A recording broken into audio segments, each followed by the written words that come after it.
in, maybe, but I Yeah. mean, at the end of the day, like what they all say, it's more than just sports. So he's a firm believer in his beliefs, and he's out. So I'm just looking at Brooklyn moving forward now as a team that it is. I'm looking at the guys that are playing. Will James Harden, start to pick it up, and whatnot, but. You can't count on Kyrie because he's already, out, and unless something changes in the mandate. No, like you said, you hit the nail on the head. I mean, it's his choice. And I mean, no disrespect to Kyrie. He's going to do what he wants to do, and I'm all about it.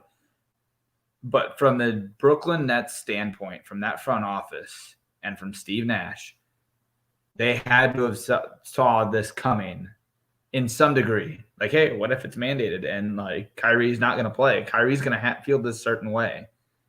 I mean, he said this early on. And at what point would they have?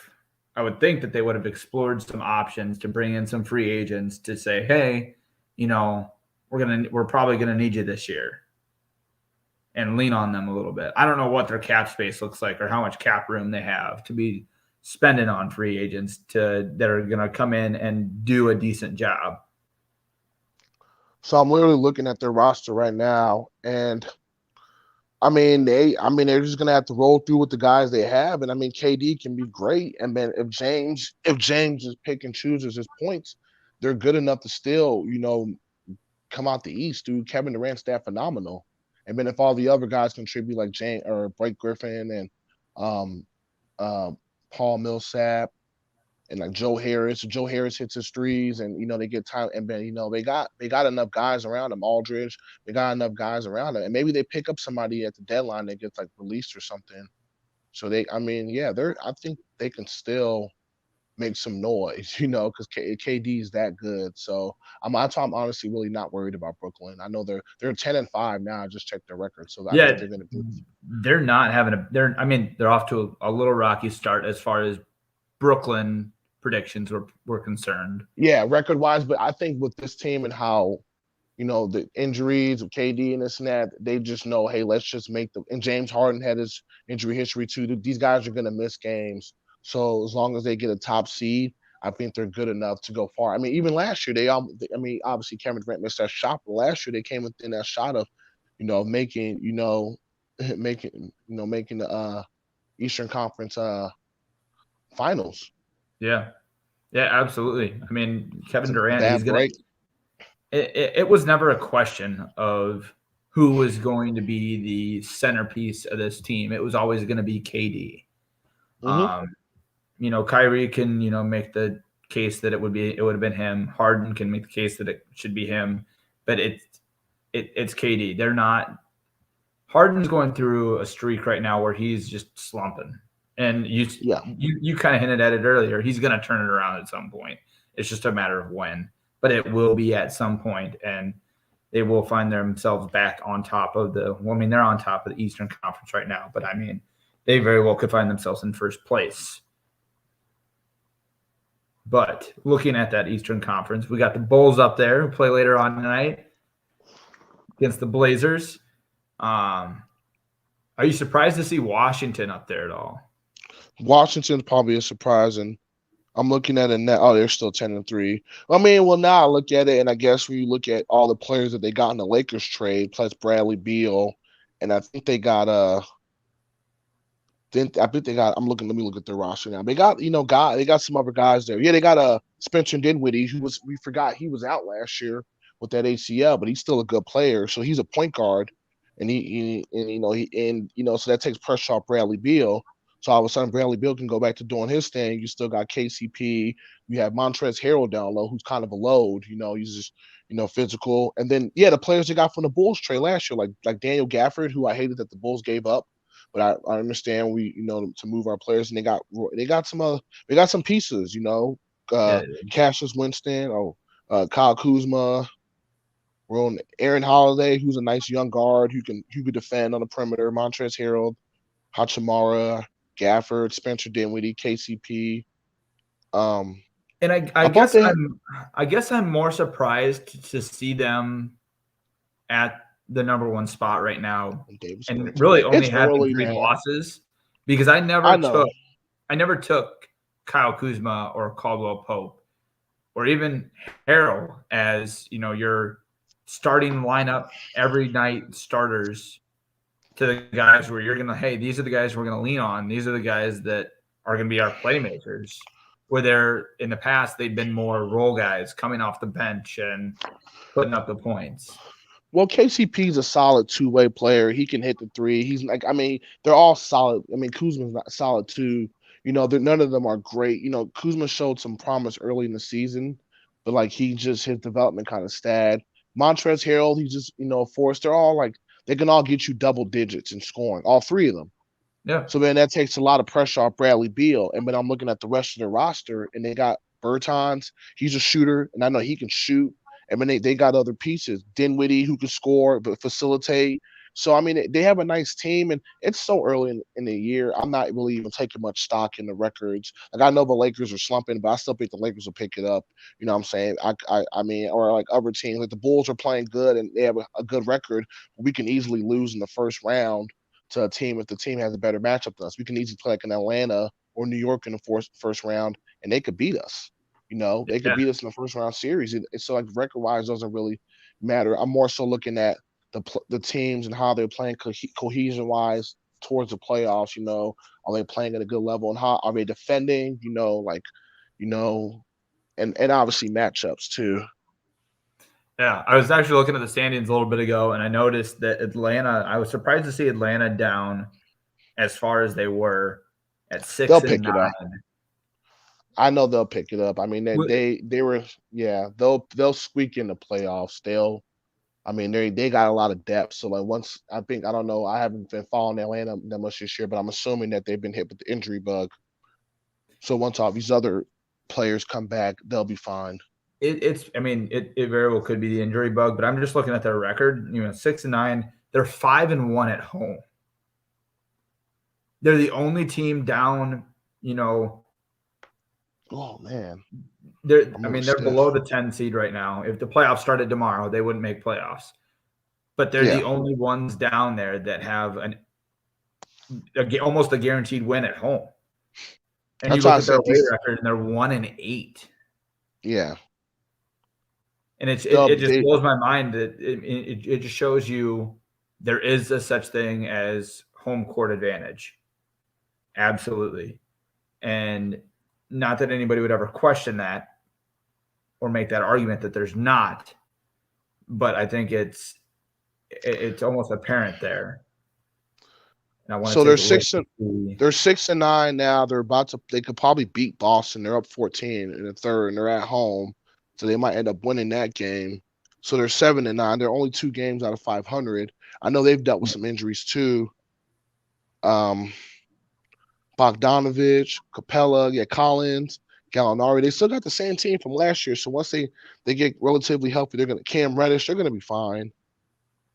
Yeah, I guess looking at the teams that they've played so far, these are just the November games.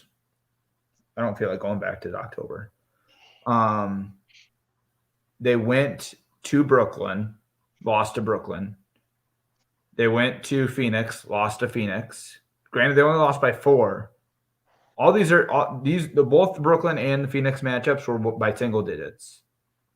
The Warriors, they lost by 14, got dominated by the Jazz, and then lost by 9 to the Nuggets. Those were all road games for them. So those are tough road games. So those are teams that are probably going to be competing for spots in the Western Conference Finals. Mm-hmm. So I guess it's justified, and they're just off to a tough part of the schedule. Obviously to start the season, but to be 1-8 on the road that's not great. Not great, Bob. Not great. You're not lying there. I'm looking at the records too. Who would you say is your surprise team in the West? Let's see. It's everybody who you think it'd be in the West. Oh, I guess OKC, at 5-8, they're just on the cusp of making that Yep. playing game. Because I mean, all the other teams are teams you expect. I mean, I guess Golden State being 12-2, that's like, whoa. Like, I knew Golden State would be in it. Like they're going to be a force to be reckoned with. Like they got some young talent, and then they got obviously Curry and Green, and they haven't even got Clay back yet. But Yep. I mean, no, Phoenix is doing good. Dallas, I mean, Utah, I'm not surprised. The Clippers, Paul George is carrying them. Denver's still good. The Lakers are figuring things out. They're struggling. The Grizzlies are 7-7, 500. Portland 7-8. I mean, Portland I think had some injuries early on too. Sacramento 6-8, but Sacramento always like falls off at the last minute. But no, I mean OKC's 5-8. And I know I mentioned you guys earlier a few weeks ago, just saying I like that point guard for OKC, Josh Giddey. Sorry, I've Hmm. been kind of watching his highlights, and yeah, he's one of my favorite rookies to watch, and yeah, a legit 6'8" point guard, and it's got vision. But no, I think OKC, with a bunch of young guys, they're gritty, and like maybe I mean they might make the playoffs this year and make some noise as a bottom seed, or at least make the playing game. That'd be good. Do you think that OKC takes that Golden State approach and they just invest in their players and they end up being that Golden State type team and then they go out and get a superstar? Yeah, Or do you think I that could they wind up moving some of those pieces to get a for a star. big star? They can probably move some of those pieces and bring in a star to pair with their current players. I mean, if I look at their roster now, I like Giddy, and I think Shai Gilgeous-Alexander will probably stay. But I mean, and then besides that, I think they have with Darius Baisley. They have another like young wing. Maybe they want to get like a big man or something because they got a bunch of perimeter guys. Maybe they want to get somebody down, a power forward or a banger or something. Yeah. I Or I mean, mean, because they have some nice complementary pieces around. Yeah, they're beating up on the Rockets now, but they have some nice and they have so many draft picks. They could probably get they could probably pull something off and get like a star or two. I mean, and still not sacrifice their future. yeah, exactly. But I mean, like you said, they're beating up on the Rockets right now. But my little Because brother's seventh grade basketball team could beat up on the Rockets. yeah, but their They're not roster now, good. Derek Favors, he's kind of like the veteran. I mean, that's pretty much it. I mean, it's every Michael Scala, Shai Gildress, Darius Baisley, and Josh Giddey. I mean, those are pretty much all untouchable. Do you have a bunch of other guys like Isaiah Roby? That name sounds familiar. He might be a rookie. I mean, they have a bunch. Aaron Wiggins. What? Like, I mean, these are guys I've never even heard of. Like, is that Andrew Wiggins' brother? Like, I don't know, but um, so maybe you want to package some of these guys and some of these draft picks and get a star. I mean, and they need like somebody down low to give them points in the paint. I don't know who it would be. I can't think of anybody off the top of my head now. A center like Bam Adebayo would be good, but I mean Miami's not letting him go. I mean, just maybe a big down like a score down low and can maybe make plays. You know, Yeah. Yeah. I mean, maybe they wind up looking at Houston and getting Christian Wood. Christian Wood would be nice. Porzingis if they can pry him away from Dallas, but Porzingis shoots a lot too. So I Yeah. mean, I think you.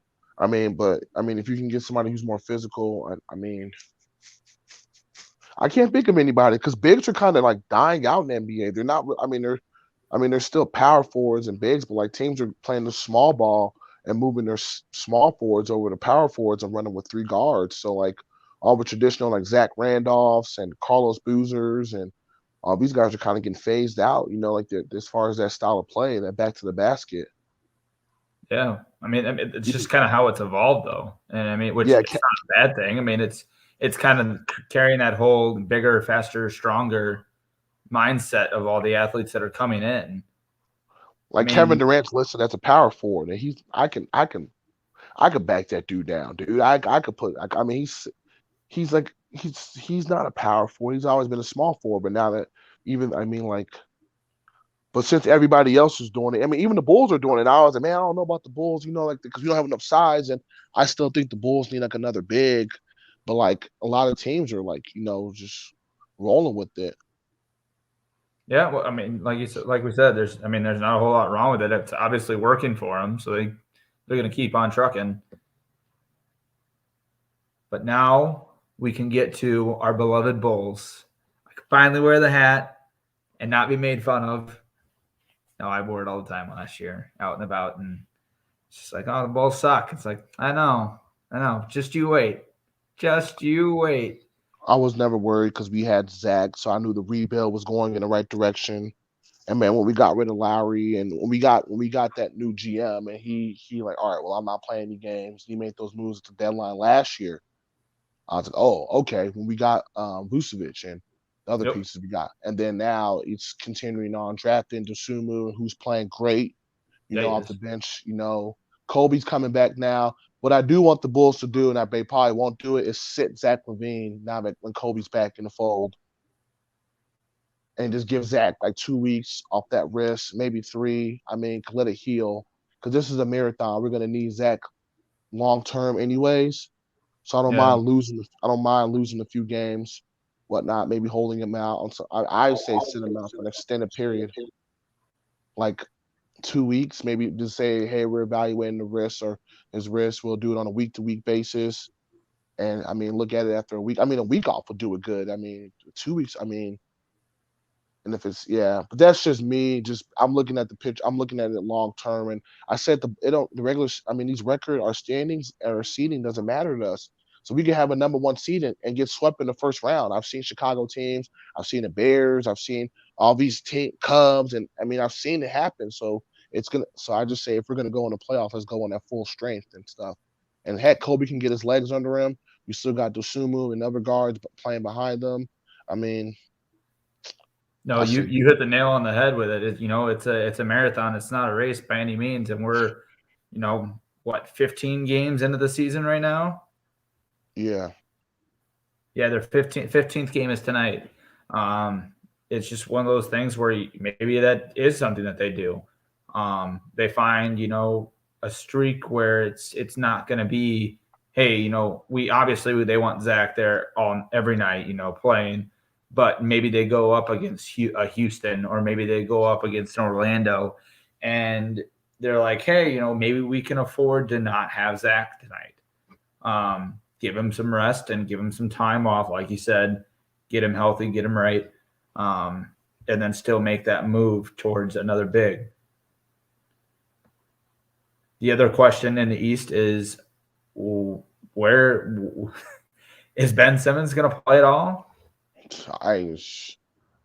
He's done too. I mean, you just need to trade him. I mean, that's just another situation. Like, I don't even give it any. From what I've understood from any of the offers that have been sent Philly's way, is they're valuing Ben Simmons way too high. And for a team that's wanting to just be done with him and get rid of him, I feel like you should probably not take what you can get, but like take a respectable trade offer for him. You're not going to get, a superstar for him. You're not going to get, 4 pieces, 3 pieces, whatever it is. At this point, you got to get rid of him for whatever, man. It's like it's just a distraction at this point. Exactly. It is an absolute distraction, and I think that's a reflection of how they're performing now. Because Philly? Philly's playing pretty. Isn't Philly they have a good record though? I mean, they're 8-7. Oh, I thought they were. Oh, they must have slid a few because they were number 1 in the East like a couple weeks ago. But yeah, they must have lost a couple on that. Yeah, they beat the Bulls a couple times, and we don't have anybody for Embiid. I watched that game. DeRozan goes up for a layup, and Embiid just did what Embiid does and just blocks monster shots. But I think no matter what Embiid says, Ben Simmons lost 5 in a row. They've lost 5 in a row. That's what it was. They were 8-2. Now they lost 5. I mean that early in the season to hurt you too. Yeah, and I mean they're 500 at home. That's not necessarily something you want to be right now. I Oh, they mean, like play you said, some good it's early. teams. It's early. Yeah, no, but they're beating up. They beat up on us. They beat up on the Pistons, and they beat up on us again. And they beat the Trailblazers in the last four, so they're probably feeling themselves. And then they freaking play the Knicks, the Bucks, the Raptors, the Pacers, and the Jazz, and lost all five of them. Now they got to play the Nuggets tonight, or the Nuggets tomorrow, and then the Trailblazers, and then they got to play the Kings. That's a win.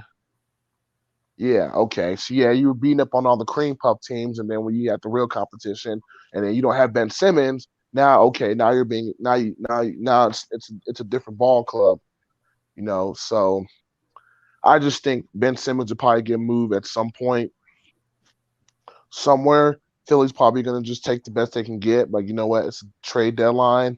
We'll just trade them. Maybe get a team trade and get some draft picks or something, or get some players back, but and just roll with who they got. And that's how you got to look at it. I think that's probably their best bet is to, like you said, get draft picks for them, because I don't think they're going to get any player that they get out of it isn't going to be a game changer. They're just going to help if they get, somebody that, is a role guy that'll come in off the bench, do things and like that. But I mean, it's not going to be a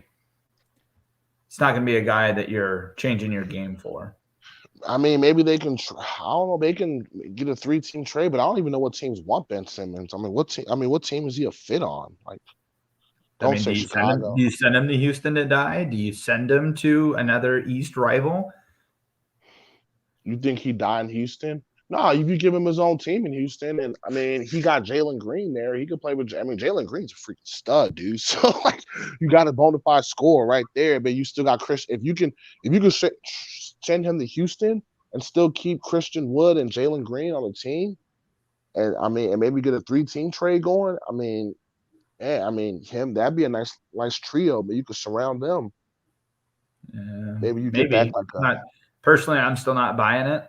I'm thinking that it's a far cry. And I think that no matter where Ben goes, I think that he winds up on a team that's not so hot, probably not making playoffs this year. He's going to somebody that it's on a rebuild.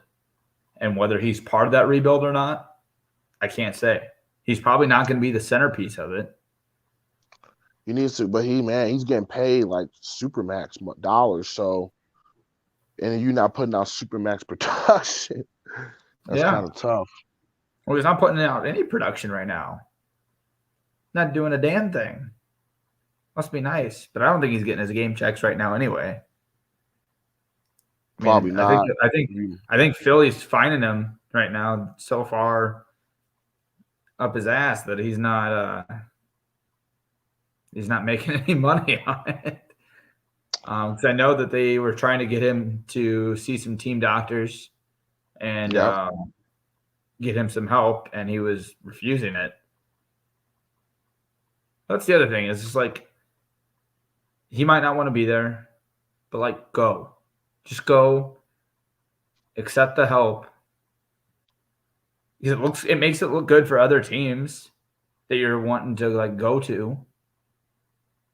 That he at least cooperates with things instead of like, no, he's in his own world and he's going to do what he wants to do.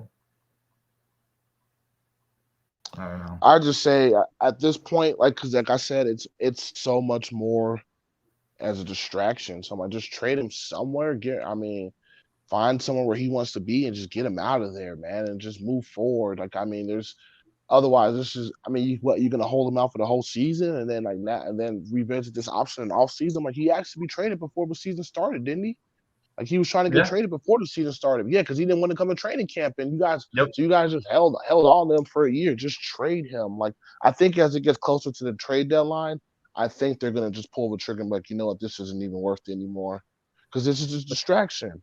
But it's so far away for a team to hold on to somebody for half the basketball season, just waiting for the trade deadline. That's madness. It's madness. I mean, it's a business, so you're leveraging, seeing how much assets you can get back in return for. I mean, it's still a business, so you're going to leverage it and play it to the last minute. I mean, yes, but I mean at the same time, it's a business, and if you have like a business and part of your business is not functioning or flat out not working, and you're like, oh, I just got to get to, 2 months away, 3 months away, however long it is.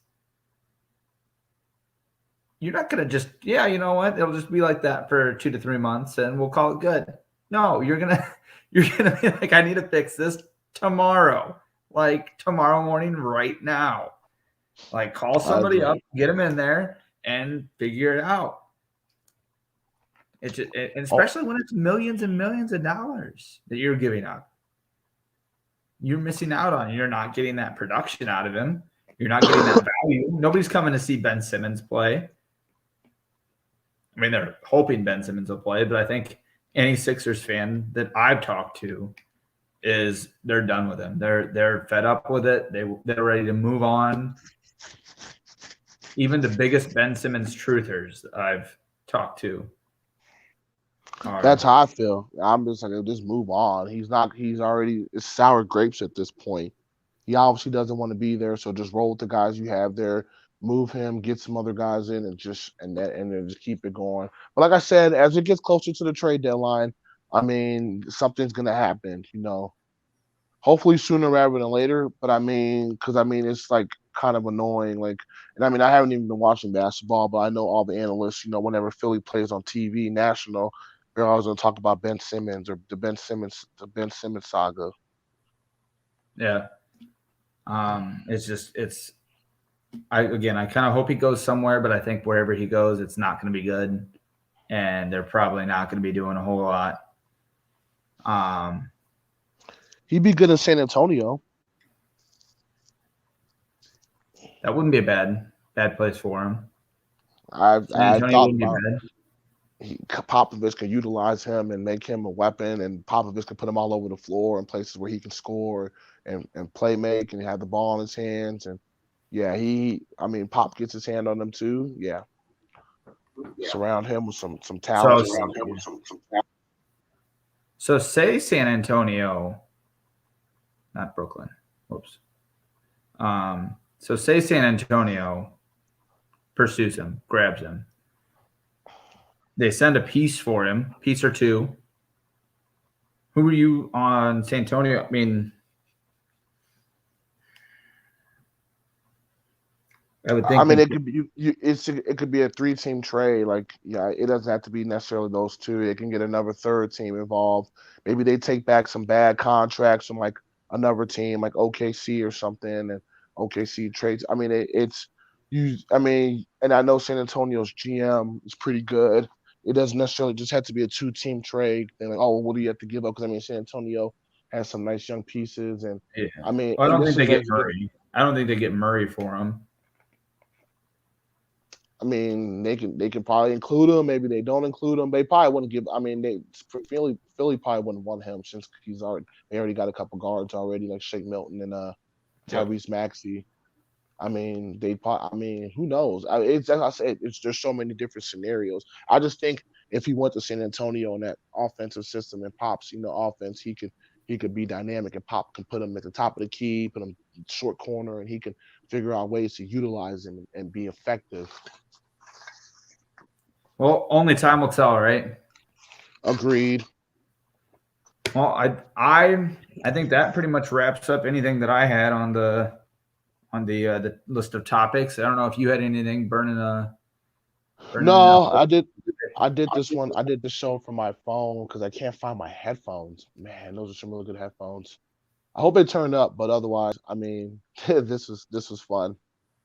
Oh yeah. Well, we'll be back next week, next Wednesday at 8:00 to talk some more shop, and hopefully we'll have some more news. College basketball will be more underway. We'll be able to talk. Oh, yeah. Shout out to Illinois for getting upset by Marquette last night. Go Hawks. Wait, Marquette's still a good program. Unranked Marquette. Unranked I know Marquette. it's still Marquette. Like they still carries around like, all right, well, like it's a good program. Ooh, man. I needed to shout that out because DJ, he's an Illini fan. Nice. So, but all right, man. This was fun. Oh yeah. Well, for Andrew and Sam, we're out, man. We'll see you guys next week.